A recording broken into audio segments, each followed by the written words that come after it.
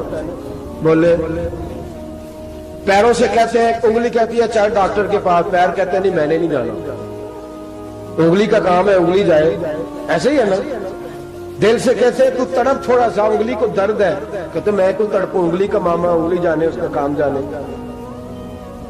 ٹیلی phone کرنا ہے doctor صاحب کا پتہ کرنا ہے تو کان کہتے ہیں میں نے نہیں بات سننی ڈاکٹر صاحب کی، زبان کہتی ہے میں نے نہیں بولنا، انگلی جانے ایسا ہوتا ہے۔ پیر احتجاج کرتے ہیں کہ میں نے ڈاکٹر کے پاس، میں کچھ چکر کھاتا پھروں ڈاکٹر کی دکان کی، انگلی کو درد ہے انگلی جانے، ایسا ہوتا ہے بھئی۔ میرے رسول پاک نے فرمایا مسلمان ایک جان ہے، تو درد برما کے مسلمانوں کو ہو رہا ہے تو پاکستانی کہہ رہے ہیں کوئی بات نہیں وہ جانے ان کا کام جانے، ایک جان ہے نا، درد ہونا چاہیے، تکلیف ہونا چاہیے۔ پھٹے پہ باتیں ہوتی ہیں اس موضوع پہ، اسمبلی پہ گفتگو ہوئی ہے اس موضوع پہ، آپ کی صوبائی اسمبلیاں اس موضوع پہ بولی ہیں، آپ کے کونسل اس موضوع پہ بولے ہیں۔ ہم تو اپنی اپنی سیاستیں، اپنے اپنے تماشے، اپنے اپنے چکروں میں لگے ہوئے۔ وہ دریا کے اندر سسکتے مسلمان، بنگالی کہتے ہیں ہمارے نہیں، برمی کہتے ہیں ہمارے نہیں، پاکستانی کہتے ہیں ہمارے نہیں، ترکی کہتے ہیں وہ کس کے ہیں؟ وہ کس کے ہیں؟ وہ اللہ کے بندے ہیں، محمد عربی کے غلام ہیں صلی اللہ علیہ وسلم۔ لیکن میرے دوستو کیا ہمیں کیا غرض ہے، وہ جانے ان کا کام جانے۔ یہ جب تیرے پیروں تک آگ آئے گی پھر تجھے پتہ چلے گا یہ بڑی سخت آگ ہے۔